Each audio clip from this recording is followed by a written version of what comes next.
somebody didn't know how to use it. They won't, I can't get into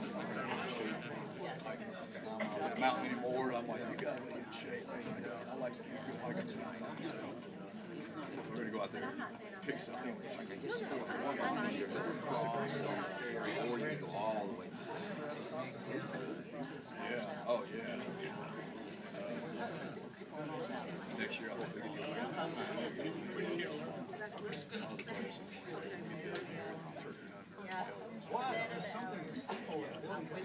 And I like to go out and stuff. Back in, come back in a few days. I don't buy myself this year. The amount of land here.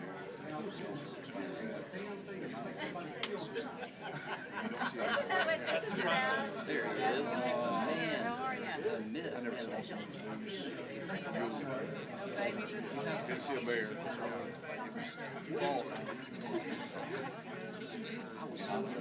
Yeah, so the area I was in was mainly black. It was really which the good thing about Otter is doing the same thing. Service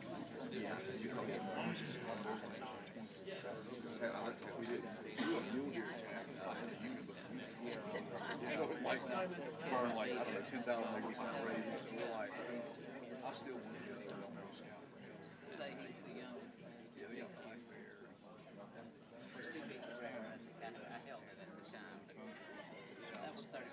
We stayed in Spike. Almost 34 years. One that now has a child. And it was bulls, cows, sheep, mountain goats, mule deer. No, you can't hunt grizzly. You can't hunt lower 48. All black bears. So the only way you kill a grizzly if he comes after you. And they need to do something about that because grizzly attacks it. I like to build one.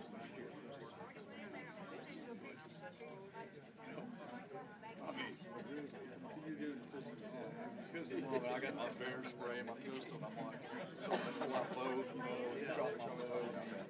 I took my 308 and found my first bear. I'm not aware of I'm sitting there in my huckleberry bushes, too small.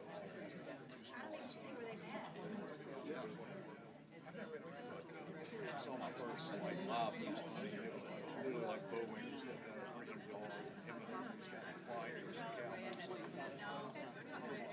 that's all I could hear was 2 years fighting. I didn't believe that. Just making sure that was what we thought it was. Just want to make sure. Thank you for responding. It's not something else. People text me. It's not that something. It's stupid.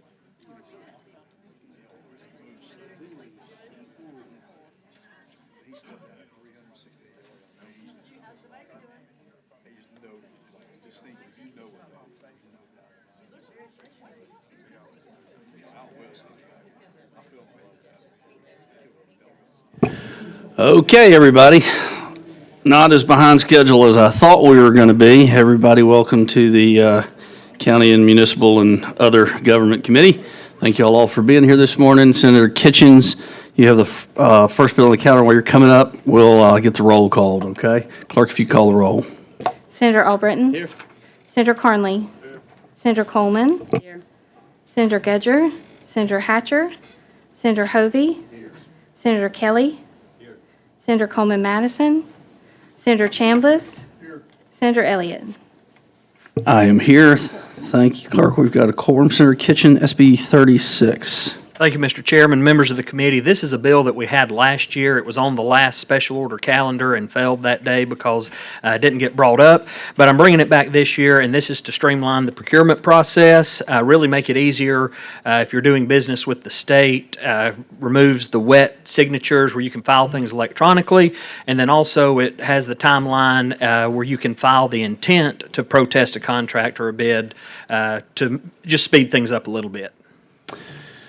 Thank you, sir. And like you said, we came through this body last year, et cetera, et cetera. Does anybody have I have a motion from Senator Carnley. Looking for a second. I have a second from Senator Hovey. One question, if I may. Question from Senator Albritton. On 5 days, that's calendar days. It's not work days? Yeah, it's 5 calendar days. So if it happens on a Thursday afternoon, you'd have Friday, Saturday, and Sunday, and Monday if that's a holiday. So the opportunity to protest may be a little bit limited, is my point. Well, and again, that's just filing the intent to protest. If you file the intent right away, you would still have the 14 days that's current law. I follow that, again, but my calendar days is what disturbs me in that. In particular, if you have a weekend or a semi-long weekend or anything of that nature that falls in. But other than that, I'm not going to fight you. I just want to point that out. Thank you. Okay, I have a motion and a second. Any further questions for the bill sponsor? Clerk, if you could call the long roll. Senator Albritton? Aye. Senator Carnley? Senator Coleman? Aye. Senator Gedger? Senator Hatcher? Senator Hovey? Senator Kelley? Aye. Senator Coleman Madison? Senator Chambliss? Senator Elliott? Aye. Bill receives a federal report. Thank you, Senator Kitchens. Thank you, Mr. Chairman. Okay, Senator Kelley, you have SB 39. Yes, Mr. Chairman. What this bill does is it requires that anyone that is on a committee that comes before sunset on a board to come before the examiner's office for training as to what their duties will be. Through the sunset process, we've noticed and had quite a few different boards and things where things have gotten by those members and should not be. So what this is, a course where they come before and get some training, so there's no excuse for not knowing what your duties are. Yeah, you definitely got my attention when you said boards and commissions. I thought that was interesting in the title. I think Senator Coleman has a question. I got the vibe that she's got You got the question. vibe. Thank you. Yes, ma'am. Thank you. I just on page 2, when it talks specifically about the course curriculum, I'm all for the training as well. I'm just trying to find out if the gentleman maybe did a little research to see in other states if there was a curriculum or something online that's already there, instead of reinventing the wheel. Just wanted to see if there was something already there instead of leaving it. It's kind of pretty open, It is. the curriculum itself. Yeah, it's going to be developed by the auditor's office. I hear you. I understand. Senator Chen. Go ahead, go. I hear you. However, again, I know this is not something new. Yes, ma'am. I just would encourage if there is already some curriculum or something that other states that are using that has been successful, that we not reinvent the wheel. That's an encouragement. Thank you, ma'am. Sir Chambliss. My question was similar in nature, hers, but it seems like to me this would be getting them familiar with their section of the Alabama code. So maybe That would be that's, correct. It could be different for one board than another. as I was thinking and listening, maybe that's the part of the answer. I don't know. Thank you. Any other questions of the bill sponsor? Senator Kelley moves favorable report on his bill. I have a second. I have a second by Senator Albritton. Any objection to using the previous roll? Bill receives favorable report. Thank you, Senator Kelley. Senator Kelley, you're up. All right, this is Senate Bill 40, and we've just had a possible amendment coming around to you. This bill, and I have Mr. Smith in the audience. If you don't mind, I would like to let him speak, Mr. Chair. Mr. Smith. If you Welcome, would, sir. If you would come give some background on this and the naming and the reasoning behind the naming. And because this bill is part of the military package that's coming. And so, Mr. Smith, if you would just kind of give an overview of this, please. Yeah, perfect. The Houston Hunter Bill, named after two local Marines, one Marine, one soldier, that took their life. The bill is designed to protect FFLs, federal firearms licensees. Excuse me, I've had 2 coffees today, and I didn't know I was going to be speaking. It protects FFLs from any liability. What we're doing is a program called Safer Together, where a veteran military member or first responder can store their firearms at an FFL while they go seek mental health care. And the reason for this is that we've lost, in 2022, 85% of our veterans who committed suicide was by use of a firearm. We do not have a gun-safe storage program in the state of Alabama. This program is designed to be confidential, voluntary, and temporary, and also to protect our Second Amendment rights so it's not infringed on while we go seek mental health care. So the bill is simply a bill that's going to protect the gun swords or FFLs that participate in the program and ensure that they're protected under anything that may or may not happen. So that's the story on the bill. That's kind of the background for the naming of it is, and these two mothers will be in the House committee tomorrow that the namesake, their sons are the namesake. And they feel like their sons would have still be alive had this been in place at that point. Now, we've met with attorneys, and we have an amendment that we would like to propose to this. The gun dealers will also, is like I say, strictly voluntary, and there's also they have to still go by the ATF guidelines and rules, which has some protections in there as to what can and cannot be done. Now, the amendment that was just passed to you changes some language there, and that's to fine-tune the act of release of liability or the liability exposure to tighten it up some. And so I would propose the adoption of the amendment, Mr. Chair. I have a motion by the sponsor on the amendment and a second by Senator Chambliss. Y'all, we usually try to get these amendments in your booklets ahead of time. This is not a complicated amendment from what I've seen. Are there any questions about the amendment? The meeting on the amendment happened right before we went into here. I told Senator Hatcher when we first started this, I said, beware the warm sub, right? You remember that? Senator Albritton. I would simply say that this amendment, having read through it briefly, seems to clarify a couple of things. It only changes a couple of words, private and returning, I think, is the two primary words there, which I think clarifies what type of action and also what action is being protected against. So I think it's good work. Okay, so I've got a motion and a second on the amendment. Any further questions? Just want to make sure everybody's got plenty of time. Okay. Clerk, can we use a previous roll on the amendment? Is there any objection to that? Okay, the amendment is adopted, and we are on the bill. So we're on SB 40. Are there any questions on the bill as amended? I have a motion for favorable report by Senator Albritton, and Senator Kelley's going to second that. And is there any objection to using the previous roll? I want to be noted as an abstention.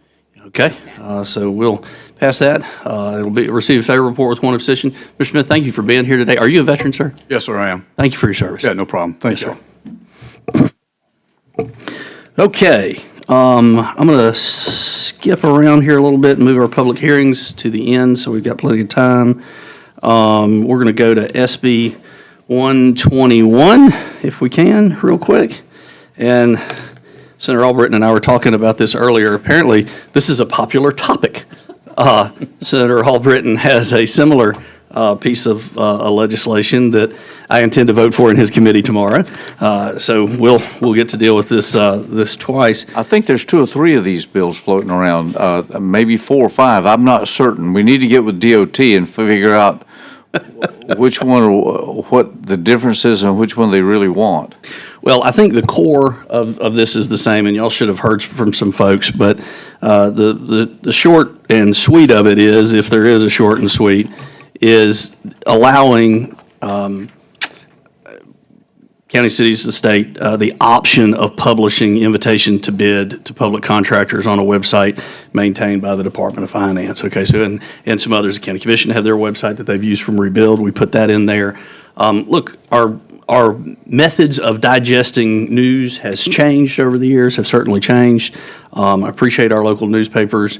The intent of this statute when originally passed was to invite competition and invite bidders to come and compete, and I'm just not sure that that our local print newspapers are the best venue to invite competition at this time. So it does absolutely allow the continued publication in the newspaper, and that could be made on a case-by-case basis if the awarding authority, decides that's what's best for their particular area. But there's some places that don't have a newspaper anymore, et cetera. And so I will entertain any questions if anybody's got one for me. Senator Albritton? The only question I have is if we get it out today, let's hold all these until, before we go to a floor vote, let's make sure we get the one that we agree on. Yep. So that we don't get DOT mad at us. That's, I know some of us are accustomed to that, but. I think more than you might imagine, so. Absolutely. And I do have an amendment that I want to talk about for a second, but if, Senator Hatcher, if you want to. Yeah, if you don't mind, let me get the amendment on it, and then Senator Albritton, to your concern, we'll get this, we're going to hold, talk, figure out where we are, and then before we move forward from there. The amendment is from our friends at ALDOT. And they are wanting to clarify essentially that this deals really with Title 39 and not their design build things that we're such a fan of. And so that's what the amendment is. It is in your packet. It is labeled as amendment to SB 121.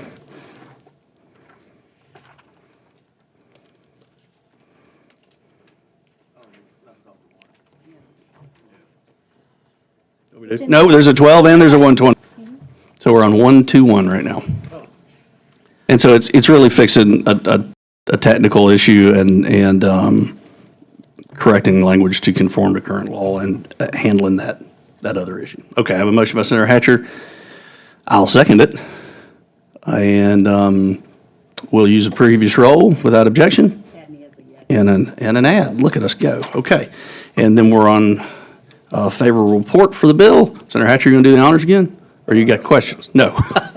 Well, we were on such a good roll. I didn't mean for it to come across like that. I guess my concern would be, I'm still a person who, I know I'm as old as Moby Dick, but I still hold a newspaper. And you still can't. And my mother still holds a newspaper. Now, let me ask you this. So the presentation of the option, say more about that, because my concern would be if a business entity decides, that the easier route to take would be the online route, the concern I'm going to also have is that I don't know where we are with broadband in the state. I don't know what the circumstance may be. I do know that most the publications I have online, I have to pay a subscription fee for those.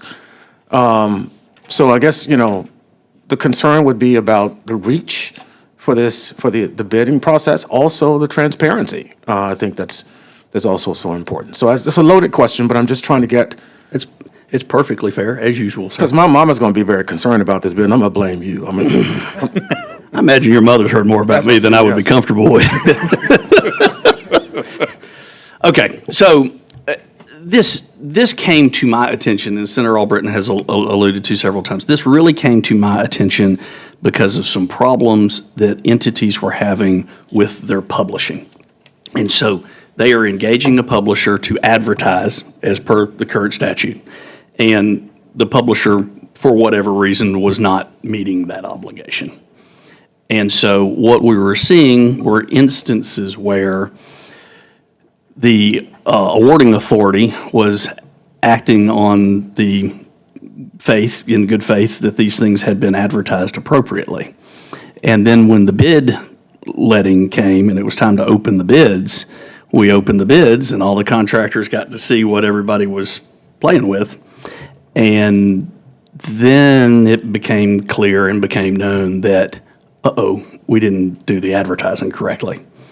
And again, I'm not trying to throw rocks at all, but I am trying to explain really the impetus for this. And so what happens is those public works contracts are being rebid. And when they are rebid, guess what happened? The price didn't go down because everybody knew what cards they were holding. And so the price went up. And so in the last year alone, this has cost taxpayers millions of dollars, to say nothing of the fees to do the advertising. And so with all due respect to those that like to still hold the paper, and I read mine on my iPad or my phone, but I still read the paper and I still subscribe to a lot of them. But The original law had two real purposes. One, to entice bidders, to advertise, to say, hey, this is out here, come bid on it, okay? I'm not sure those entities are reading the paper anymore. As a matter of fact, I don't think they are. I don't think they're going there to find out what's available to bid on, first of all. Well, if it's otherwise, anyway, we can debate that. But, so that's the first part, okay? The second part is the really kind of the transparency part of this, okay? And I would argue that the bill does a pretty good job of still allowing, it's still permissive. You may still publish in the newspaper if that awarding entity wants to. You just also may also use this website to publish these notices. And I think Senator Albrecht and I were talking about this earlier. We already do this. We did this with Rebuild, right? There's a provision in Rebuild Alabama that specifically allows these projects to be advertised on the website, and it has really streamlined things. So we have an example of how this works. And so I hope I'm answering your questions and not droning on, but that's really the impetus behind it, and then really kind of the either or a la carte method. I am not trying, far from it, to drive a death nail into the heart of local newspapers that are already struggling, okay? I'm not trying to do that. I am trying to make this more efficient and more transparent. I think that's a theme, Senator Albrecht. I think so. And I think, again, we need to, I'm for it. I think do you need a motion for this? That is in order, sir. Move for favorable report on this, and we'll work out what we need to work out. I mean, even if they have to publish in both print and the other to cover the bases, whatever. We'll figure it out. I've got a motion by Senator Albrecht, a second by Senator Kelley. I do not want to move too fast for you, Senator Hatcher. Are you? No, I heard Senator Albrecht say you'd work something. Yeah. We will. There's 3 or 4 more bills. This has become a big enough issue that it's not just folks that dwell in the weirdness of the intricacies of Title 39 that actually are interested in this. Okay, I've got a motion and a second. Are we okay using the previous roll? Okay, very good. Bill receives a favorable report. Thank you all. Next up is one of mine. I'm sure has somebody mad. Let's go with Senate Bill.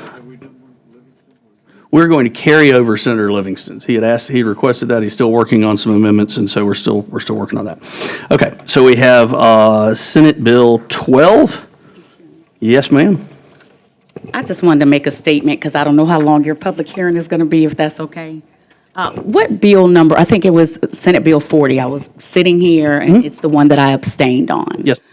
And, my colleagues here know I live with a real live American hero. My father is a disabled veteran and always want to be able to support the veterans. But why I abstain on that bill is because I actually have a piece of legislation that I've sponsored for 5 years. That is the Extreme Risk Protection Order, very similar to the Hold Agreement. Similar, not exactly the same. But if we are going to help and support our veterans who may be struggling, we need to have a tool also to help and support other people who have shown that they are a threat to themselves or others. So my appeal, it wouldn't be a county and municipal government meeting without me making some kind of speech. And so my appeal to my colleagues is when that bill comes forward, the same way that we want to help and support our vets, that we give law enforcement a tool to be able to help other people as well that may be struggling and have access to guns. And with that, Mr. Chair, I am done with my my appeal, and I will listen now to your public hearing. Thank you, ma'am. I appreciate it. Okay.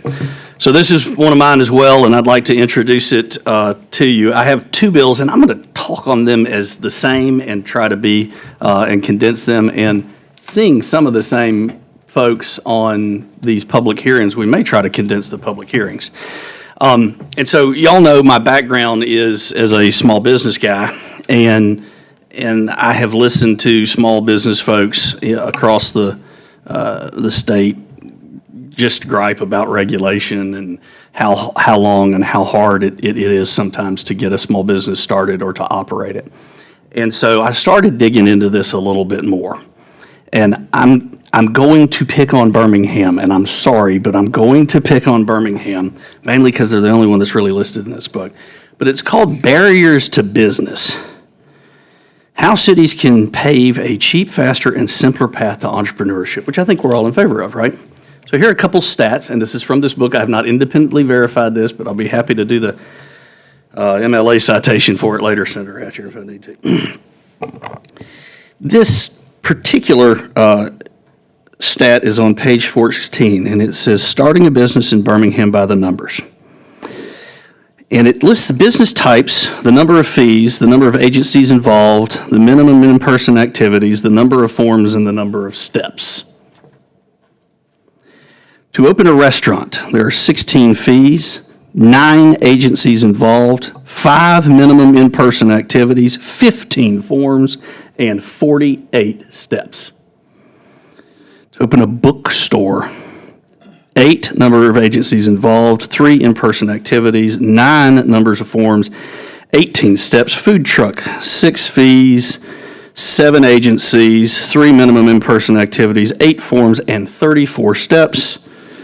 To open a barber shop, which I don't have quite the need for, I used to, but here we are, 20 fees, 9 agencies involved, 7 minimum in-person activities, 15 forms, and 40, that's 40 steps. That is not being supportive of economic development and small business any way you look at it. And so, not just picking on Birmingham, that was just what I was able to find to illustrate my point. And so I looked at what the issue was with these 2 pieces of legislation. And Senate Bill 12 deals with permits and licenses, and Senate Bill 49 deals with a time frame. And so what Senate Bill 12 does, and I do have an amendment that I hope will clarify and allay some of these fears to those that have been interested in engaging on this bill instead of merely opposing it. But what it does is it says, hey, you can't condition the issuance of your permit on the issuance of another agency's permit. Because what happens is when you start stacking these things on top of each other, what was a 2, 3, 5 week month period becomes a 10-week month, a 20-week month. You've killed the business before it ever started because you stacked these things on top of each other. Now, I have not reduced the 40 some odd permits or whatever at all. I have not in this bill taken away any bureaucrat's authority to do or say or regulate. I've just said, you do you, boo.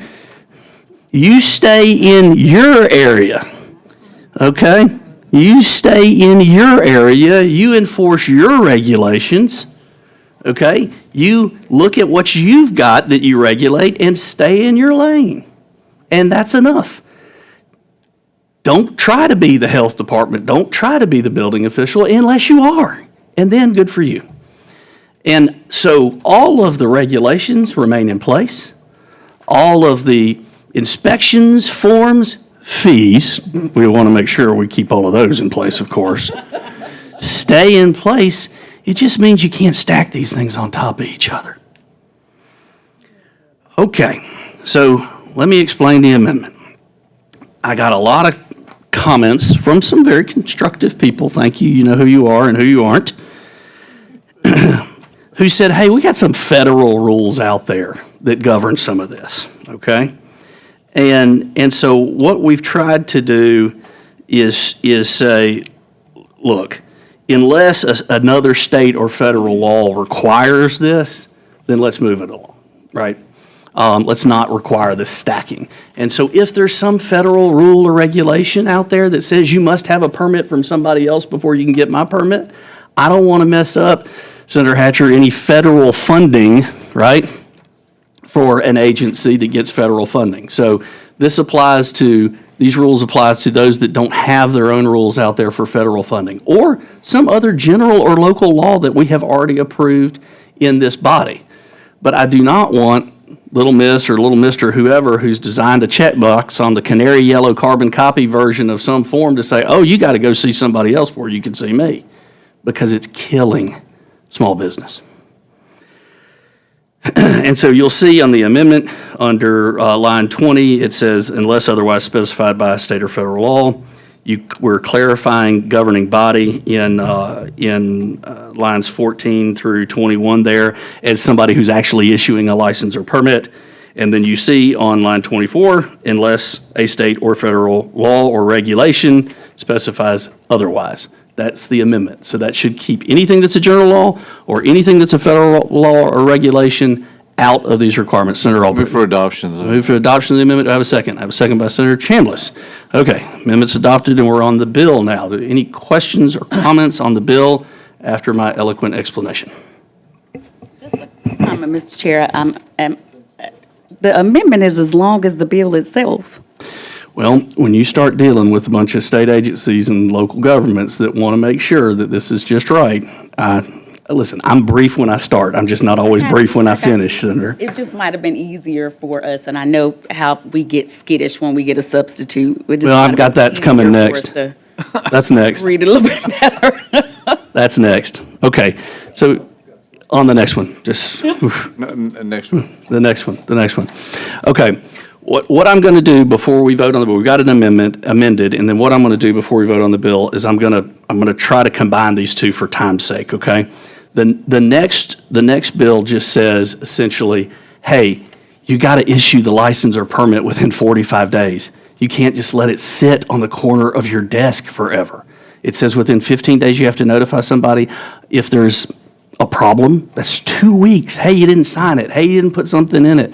You got to say, hey, you need to do this, and they have the right to cure that and the ability to cure that. And then you have 45 days to either, ready for this, approve the permit, deny the permit, or request from the applicant additional time. Hey, we're close to approval, we need a little bit more time to work on this, et cetera. And so that's essentially what's going on with the second bill, with Senate Bill 29. And we'll vote those separately. There's a sub there, but the sub does essentially the same thing, right? It makes sure that, hey, we're not, if there are any other timeframes, public hearing, public notice, federal requirements, et cetera, it very carefully and painstakingly, because I think this is the sixth version of this amendment, and I think somebody in the LSA can attest to that, or the sub, that it very painstakingly makes sure it takes all of those things into account. And so with that, I would like to start the public hearing. We've got a couple of folks signed up for and against. I started, clearly an opponent, and so I'm going to ask Baker Allen to come up with the League of Municipalities and tell you why the chairman's bill is a bad idea. And then, Baker, I am going to ask that we combine these two just for time. Y'all, it's the same sign-up sheet. So if we can combine the two, I'd appreciate it. You got the floor. Thank you, Mr. Chairman. I'll try to combine these on the fly, and even given the time constraints. Good afternoon. I'm Baker Allen. I'm the Director of Governmental Affairs for the Alabama League of Municipalities. I'll try to address each bill separately. I'll start with Senate Bill 12, which aims to prohibit the requirements of additional licenses or permits from different state or local agencies to issue certain licenses or permits, excluding occupational licenses. The League is opposed to Senate Bill 12. We are concerned that it would undermine a municipality's ability to ensure that state requirements are met, which protects health and welfare. Additionally, the bill would create confusion for businesses, and the bill could have unintended consequences. I created a list and a white paper that I think went around, but instead of listing everything to keep it short. The focus, I think, example would be the municipality gives a business license out. Businesses could take that as the assumption that I'm good to go ahead and do business without having to go through ADEM, go ahead and moving dirt that they shouldn't be moving, start serving food that they haven't been appropriately designated by the state to move for. And there could be other unintended consequences. Does a driver's license count as a license issued by another state for pointing out an application for identification? So we do see some examples of unintended consequences that could happen in Senate Bill 12. On Senate Bill 29, again, proposes specific timeframes, as the chairman pointed out. We are also opposed to this bill. Our concern really focuses on that automatic approval and the impact that could have on unqualified applicants, lack of consideration for extraordinary circumstances, and disregard for unique case requirements. Unintended consequences may include costly lawsuits, health and safety risk, and hindrance to critical infrastructure projects. Again, everything goes right, that's fine. But you go outside that 45 days, and you're either forced to deny, whether appropriately or not appropriately, right, because you don't have enough time to complete the application, could create issues. But you end up with situations such as a zoning area where there's zoning variances or historic districts where they don't meet that 45-day timeline. It's automatically approved. Once it's approved, that building's torn down, historic district, glass building goes up completely. You can't go back and change that. It's gone and lost. So we have several major concerns around the implications of that automatic approval process. Thank you, Baker. Okay, so I'm going to respond to a few of those things and then move on. You know, again, the amendment that's been adopted and the substitute that will be adopted on the other bill specifically say if there are any public notice requirements, public hearing requirements, any of those things, those time frames stay in effect, whether that's by general law or federal law regulations. So those are all still there. And just to be clear, the government entity, whether it's a city or the state or whoever else, still maintains the two options: deny the permit, okay, or ask for more time. And to the extent that it is automatically approved, I've seen some bills floating around that says if a bureaucrat doesn't do his job, we're going to convict him of a Class D felony, okay? I'm not trying to do that. I'm a local government guy too. Almost all of y'all are. Just do the work, right? Just move it along. And 45 days in a small business time frame is a long time. And so if we're processing the paperwork we should, you're making contact back saying, hey, this is deficient, hey, this is still deficient. If it's still deficient, deny it. They didn't do what they're supposed to do. Deny it. The cities, the counties, the state is still in control and still has all of that authority. As far as all of the other stuff about the overlapping requirements, I would simply say, I would say, you do you, right? You stay in your lane. You pay attention to what regs you've got. All those other requirements are still there. They still got to see the health department. They still got to see these other folks. They still have to get those approvals. Very few business people that I know that are saying, ooh, I need the city to check and make sure that I've done all of this right. I'm sure they'll be happy to tell you, but it shouldn't be dependent on it. It's costing a ton of time and energy and effort. I've got, thank you, Baker. I've got a proponent of the bill, and we'll do that. Trace Czar with AGC. Thank you, Mr. Chairman. Senators, I'm Trace Czar. I represent Alabama Associated General Contractors with the commercial contractors, subcontractors, and suppliers in the state. Regarding SB 12, SB 12, we support it because it ends the cycle where one entity will not issue a permit until another entity issues you a permit. And then that same entity won't issue that permit because there's another entity that they're waiting on for that permit. And so it's this never-ending cycle that some of our contractors get caught up in. And, you know, for example, there was a water and sewage authority that would not issue a permit related to a building because of another wholly unrelated issue and wholly unrelated permit. And so that project was held up, and ultimately, whenever you stall a project like that, it not only costs time, but costs money. And so we think SB 12, along with SB 29, both streamlines construction projects and decreases unnecessary delays, and we support both of these bills. So, thank you. Thank you, Trace. Dean Argo with ABC is an opponent to the bill. Thank you, Mr. Chairman, members of the committee. Thank you so much for allowing us to speak today. Mr. Chairman, we are not so much as in opposition. We just have some concerns we would just like to voice to the committee today. First of all, please remember that 99.9% of all liquor licenses that are approved by the state are done so based upon the local government's approval first. And the reason that it is that way is because we're dealing with a mind-altering addictive drug. We're not dealing with Q-tips or anything else. We're dealing with alcohol. So we want to make sure that the local government understands what it's doing, that it has given approval to that liquor license, and then, of course, we will then do our due diligence. I also want to explain that by us working together, we're making sure that everything is checked and rechecked and the general welfare of the public is protected. And I'll give you an example.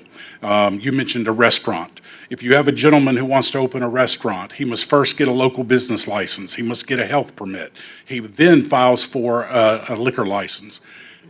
We would go through that whole process, approve the liquor license, and then find out that the local government decided to deny it. So that's putting an awful lot of burden on governments to do work. If we can do that together, it saves time in the long run. I'd also like to say that local governments have a lot of restrictions and covenants and ordinances that we are not aware of. So again, we must work together to make sure that the license is going to be approved or denied. As far as Senate Bill 29, we don't necessarily have a problem with the bill, sir, but what we are concerned about is the time limit, because we're starting from the assumption that everybody who applies for a license is a forthright, honest person. But I assure you that is not the case when it comes to alcohol licenses. We must go deep into that application. We must thoroughly vet that applicant. Plus, they have to have a background check and a fingerprint, which we are not in control of. That is in the control of the FBI and Elliott. So all we're asking is that you take a little bit more time to look at the time limits. And we do appreciate the fact that a person must have a completed application before the 45 days starts, because we're dealing with a situation right now with a local bar that has 8 people and an LLC, and none of those 8 people live in the state of Alabama. So we have to go and find these people and say, hey, you've got to give us a state-issued ID. You've got to make sure that you're a legal resident. We have to go through this whole process, and once we get the full application and we start that 45 days, we have about 150 to 200 licenses that are approved every single month. So we think that we're doing a good job when it comes to approving alcohol licenses. Okay, thank you, Mr. Argo. Yes, sir. You brought up some interesting points that I think my friends at the County Commission Association may be able to address, because I remember approving those liquor licenses. Sonny, are you out there? I think I am. Come on. Sorry, you're getting drafted here. And so this bill's been pre-filed, and this is a little, I wanted to elicit this conversation, but some of these folks have been very cooperative. We've talked about it and addressed some concerns, and some I'm hearing from the first time. Sonny, can you talk about the process when especially as it relates to the time frame, and I think y'all will appreciate why I've combined these public hearings, but how we've dealt with public notice requirements and where the County Commissioners Association, from a local government standpoint, is on this. Yeah, yes, sir, Mr. Chairman, thank you. You and I have had several conversations about both pieces of legislation. The amendment that has been adopted by the committee to Senate Bill 12 was in large measure in response to our request for consideration on things like federal requirements, on public hearing requirements, those kind of processes that we have to go through. Likewise, I think the substitute for Senate Bill 29 has the same language that we requested to ensure that we have a chance to meet all of our requirements. And once we've done that, then the body has a reasonable time to act. So for liquor licenses in particular, that is a requirement of state law, correct, that's handled? And so the amendment and the sub cover those eventualities that you were concerned about, Mr. Argo. So that's been handled in the amendment. Okay. Thank you, Sonny. I appreciate it. Thank you, Mr. Argo. Mr. Chair. Okay. We have one more. This is going to be on Senate Bill 12, which is the layering one. It's Susan Alverson with the Alabama Board of Pharmacy. Susan, I received a visit from y'all's lobbyist earlier, and I will tell you, I don't think they had seen the amendment or the sub again, because it was the first engagement I'd had with them, but I think a lot of the concerns are addressed in this as we deal with federal issues and federal requirements. As you know, we license pharmacists, pharmacies, hospital, chain pharmacies. We also license any business anywhere in the country that wants to ship drugs into Alabama. So that means all the major drug manufacturers, wholesalers, repackagers. We license businesses in Canada, and we're required to, before we give them a license, make sure they have a license from DEA. Have they been inspected by the FDA? Frequently, we find problems in those where the FDA has identified bacteria, so on and so forth. And that slows the process down. And we feel we can't issue a license to a business that has had problems with the FDA or the DEA until we can clear those things up. And that often takes more than 45 days to handle all of that.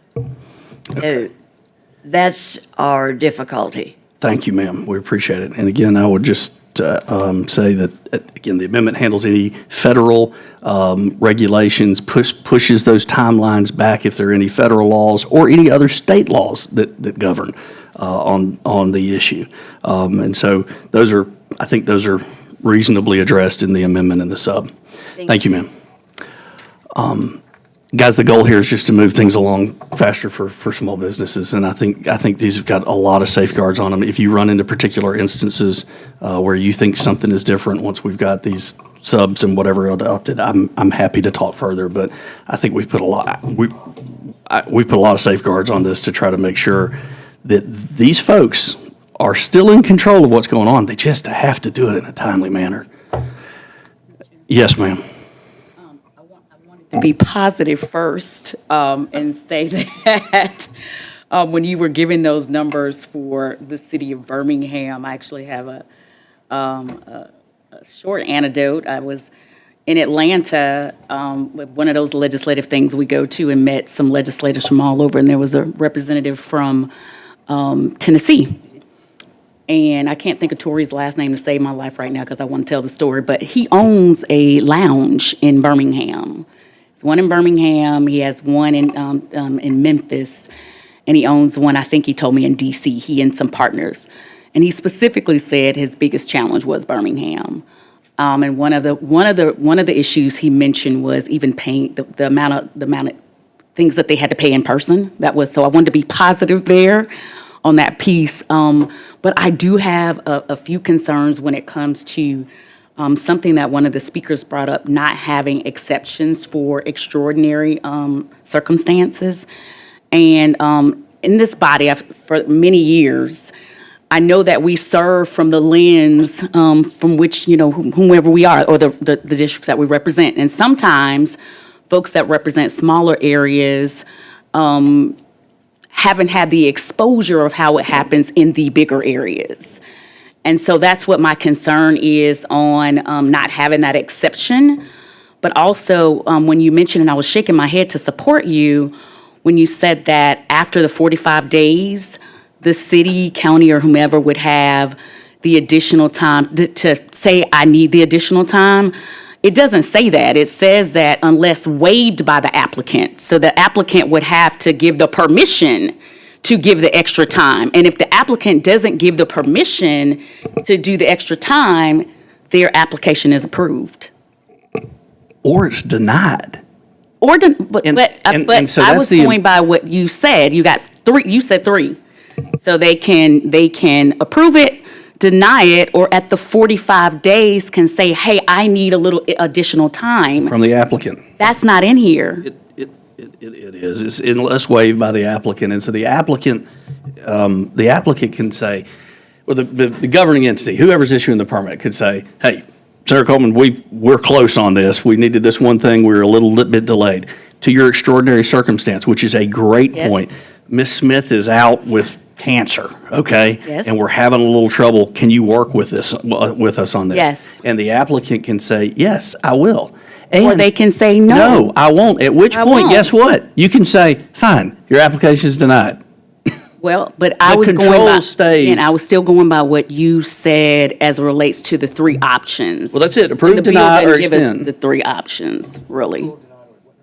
Approve, deny, or extend. Yeah. But, I mean, those are the three options, approve, deny, extend, and there is, I'll show it to you there. I've read it. Okay. I've read it. I mean, actually, it starts at line 67 and it goes all the way to line 81. I read it. Okay. This lawyer brain does not, what I read here does not say what you expressed. But again, I'm one lawyer in the room.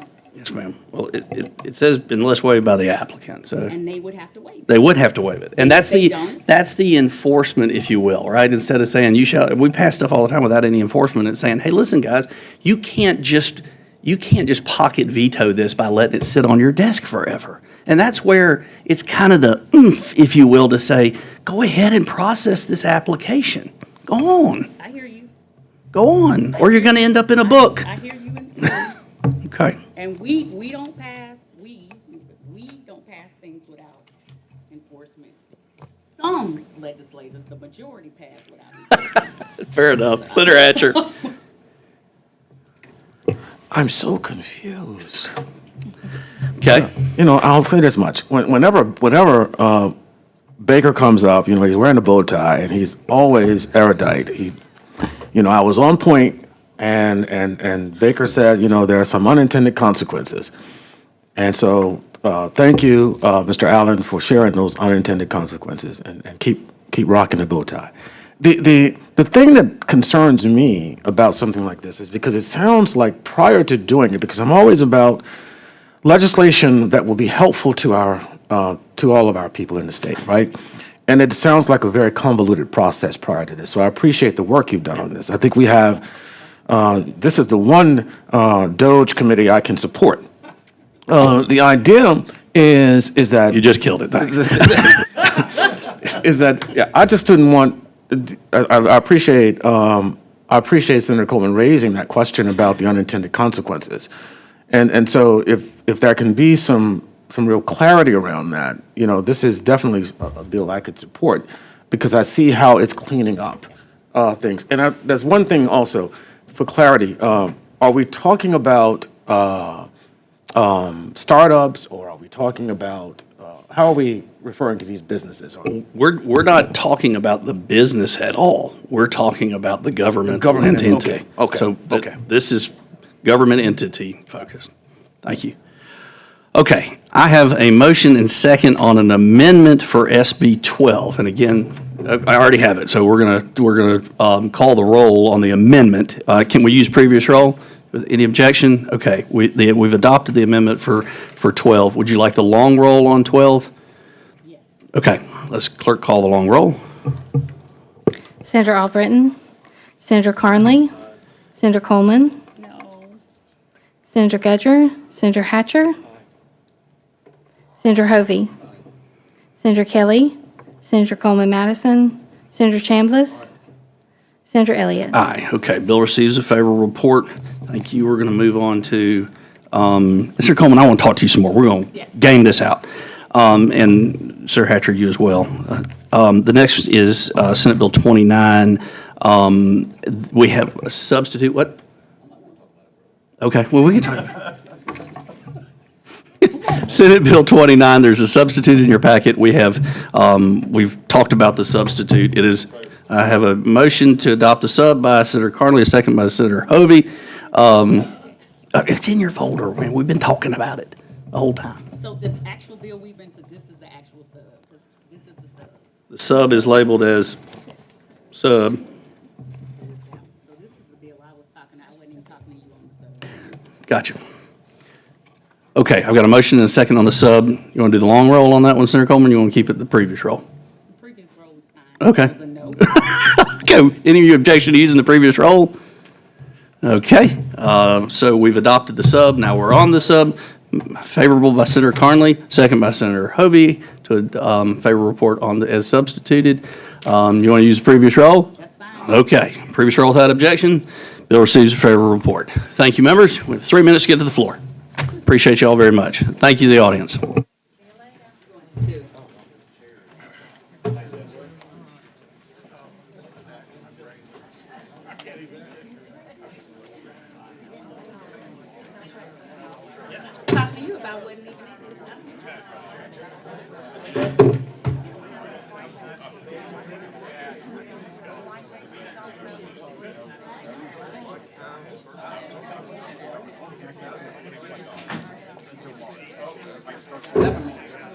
Next regular